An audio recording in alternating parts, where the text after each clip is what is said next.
तो आज के टाइम में सारे स्टूडेंट टॉपर बन चुके हैं एंड 6 से 7 घंटे की स्टडी मैनेज करना तो उनके लिए बहुत आसान हो गया है। बट एक बात बताऊं क्या 20% ऑफ द स्टूडेंट उसमें से ही एग्जाम टॉप करते हैं और रेस्ट ऑफ 80 ये रैट रेस में फंस के रह जाते हैं एंड बहुत एवरेज स्कोर करते हैं। बट इस वीडियो में तुम टेंशन मत लो, तुम सब 97 पर स्कोर करने वाले, because I was able to score 97 in the board. And तो मैं तुम्हें एक चीज बताता हूँ, पता है सीबीएसई ने अपना एग्जाम पैटर्न एंड एग्जाम का जो लेवल होता है ना काफी ही चेंज कर दिया है। तो तुम एक्सपेक्ट भी नहीं कर सकते कि कितने अच्छे लेवल के क्वेश्चन आने वाले हैं एंड तुम्हें मजा भी आने वाला है इस रेस में। Let me introduce my self, I am Dheeraj Verma, class 12 pass out, 70% BA political science honours.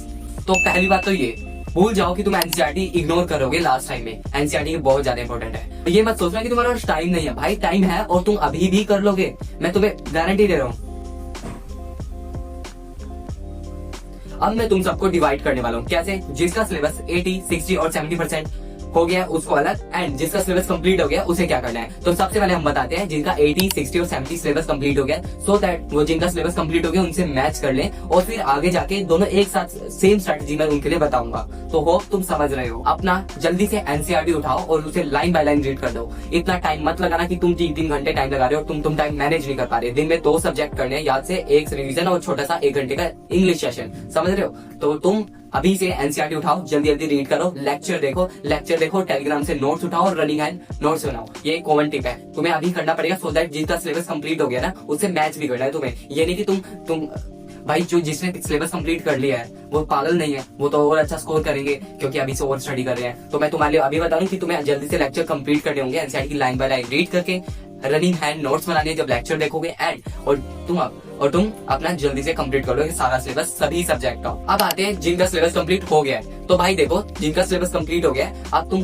Revision पे आ जाओ सीधा। रिवीजन इन द सेंस कि आपको ये नहीं कि तुम भी एनसीईआरटी बोल रहे हो, भाई तुम्हें भी एनसीईआरटी करनी है। मैंने अपने टाइम पे ना जब मेरी एनसीईआरटी कंप्लीट हो गई थी मैंने उसे दोबारा किया था, लाइक मेरा रिवीजन मोड में भी, क्योंकि तुमने अपनी एनसीईआरटी पहले पढ़ चुके हो तो उसमें हाईलाइट कर रखा होगा, तुमने काफी कुछ इंपॉर्टेंट पॉइंट लिख रखा होगा साइड में, तो उसी को तुम्हें रिवाइज करना है। तुम्हें अच्छे से उसे बार बार रिपीट करके बोलना है। एनसीईआरटी के बॉक्स कीवर्ड अच्छे से लिख लेने हैं। छोटी सी टिप बीच में ऐड करने वाला हूँ, क्या सारे चैप्टर के हर चैप्टर के आपको कीवर्ड्स निकाल के उसके एनसीईआरटी के चैप्टर के आगे लगा लेने हैं। सब मैं दोनों कैटेगरी के स्टूडेंट को एक साथ बताने वाला हूँ कि तुम सबको क्या करना है। तो देखो तुम सब भूल जाओ जो भी है, तुमने एनसीईआरटी पढ़ी, लेक्चर पढ़े, रिवीजन करी, जैसे जिसने सिलेबस कंप्लीट कर लिया है उसने अपना रिवीजन कर ली। अब क्या करो, अब तुम्हें डबल अप्रोच करनी है। तो चलो मैं तुम्हें बताता हूँ डबल अप्रोच से कैसे तुम अपना सीयूईटी एग्जाम और अपना सीबीएसई बोर्ड एग्जाम दोनों क्रैक कर सकते हो, बिकॉज ओवरलैपिंग सिलेबस है एंड तुम काफी कुछ उसे मेंटेन करके रख सकते हो। यदि तुम्हारा पहले वाला प्रोसेस कंप्लीट हो जाए, रिवीजन और लेक्चर और सिलेबस कंप्लीट हो जाए, जल्दी से आ जाओ पीवाईक्यूज पे। सभी चैप्टर को ध्यान से देखो, एक चैप्टर को रिवाइज किया उसके पीवाईक्यूज उठाओ। पीवाईक्यूज एक के नहीं उठाने, पीवाईक्यूज आपको सीबीएसई के भी उठाने, आपको सीयूईटी के भी दिखाने।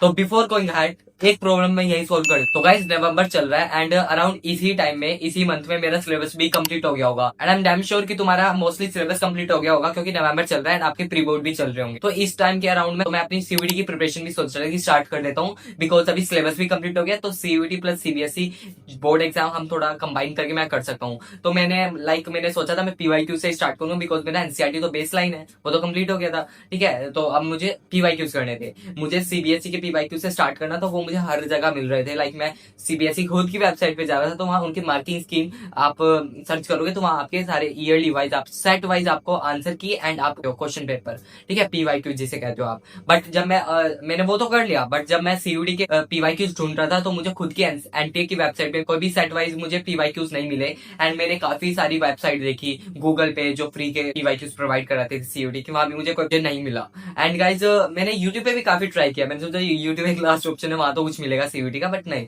फिर मैं मेरे दोस्तों ने सजेस्ट किया, इवन मेरे टीचर्स ने भी मुझे सजेस्ट किया था डीयूबीडी के बारे में। मैं गूगल पे गया एंड मैंने डीयूबीडी वेबसाइट सर्च करी एंड वहां अटेम्प्ट करे मैंने PYQs and you know guys मैंने क्या किया था, मुझे पता था मेरा सिलेबस कंप्लीट हो गया, मुझे चैप्टर वाइज पीवाईक्यूज करने हैं। तो मैंने डीयूबीडी की साइट पे जाके अपना चैप्टर वाइज पीवाईक्यूज देखे, हर सब्जेक्ट के देखे। आप हिस्ट्री के देख लो, हिस्ट्री के सारे चैप्टर वाइज पीवाईक्यूज यहाँ पे मुझे मिल गए, आपको स्क्रीन पे भी दिख रहा होगा। ऐसे मैंने पर चैप्टर सोल्व करना स्टार्ट कर दिया था। मुझे पता था मेरा चैप्टर एनसीईआरटी से क्लियर है। तो स्टार्टिंग में तो यार मैंने DUBD से फ्री में अपना जो भी अटेम्प्ट थे, ठीक है, PYQs अटेम्प्ट थे, वो कंप्लीट कर लिए थे, तो मुझे काफी अच्छे लग रहे थे। तो मैंने अपना टॉपर्स प्लान अपना सब्सक्रिप्शन ले लिया था और सारे ही मतलब बहुत सारे मॉक टेस्ट एंड सारे चैप्टर वाइज मुझे एक्सेस मिल गया था CUET PYQs का, तो मुझे काफी हेल्प किया था। तो आप भी चेक कर सकते हो, DUBD की वेबसाइट पे जाना, CUET के फ्री के PYQs पहले अटेम्प्ट करना, ठीक है। जब आपको और अच्छे लगेंगे तो आप उनके टॉपर्स प्लान पे जाना और वहां पे सब्सक्रिप्शन उनका ले लेना। मैं एक चीज बता दूं, बिकॉज एनसीईआरटी पता है बहुत पतली सी बुक है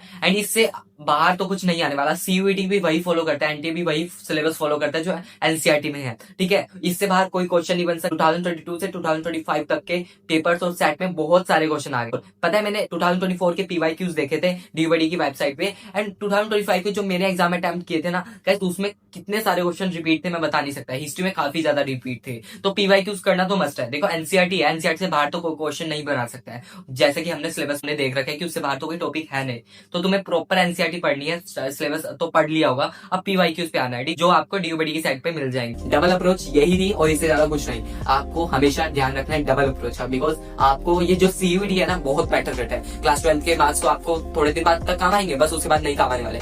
बोर्ड्स इतना मैटर नहीं करता, CUET बहुत ज्यादा मैटर करता है, तो उसकी प्रिपरेशन कभी नहीं रहनी चाहिए। मैं बताने वाला हूँ कि क्या तुम्हें सैंपल पेपर की नीड होगी। अरे हाँ यार, CBSE में सैंपल पेपर की बहुत ज्यादा नीड होगी। मेरी लास्ट टिप यही रहेगी भाई, तुम अपना जो ये डबल अप्रोच है ना उसके बाद आप जम करना अपने सैंपल पेपर पे। सैंपल पेपर आपको मैं बताता हूँ अपने टाइम में, मैं अपना एक्सपीरियंस बताता हूँ। चलो, मैंने अपने टाइम में हर सब्जेक्ट के 5 से 6 प्रॉपर लॉन्ग सैंपल पेपर लगाए थे लिटरली, और अभी तक मेरे पास उसके थोड़े बहुत सोल्व जो मैंने जिसमें मैंने आंसर शीट पे सोल्व किए थे वो घर पे रखे भी होंगे, मैं तुम्हें दिखाऊंगा कभी जाऊंगा तो। बट तुम्हें हर सब्जेक्ट ये नहीं बोला कि तुम्हें 1-2 करके चलेंगे, नहीं भाई, तुम्हें प्रॉपर 3 आवर की सेटिंग लगानी है फ्रॉम 9:30 टू अराउंड 10:30 टू 1:30 तक, ठीक है, पूरा टाइम फ्रेम में। आदत, फोकस और जो आपका हैंड है वो एक साथ अच्छे से मेंटेन होगा, ठीक है। सैंपल पेपर बहुत बहुत ज्यादा इंपॉर्टेंट है डबल अप्रोच के बात पर। मैं फिर से बता रहा हूँ तुम्हें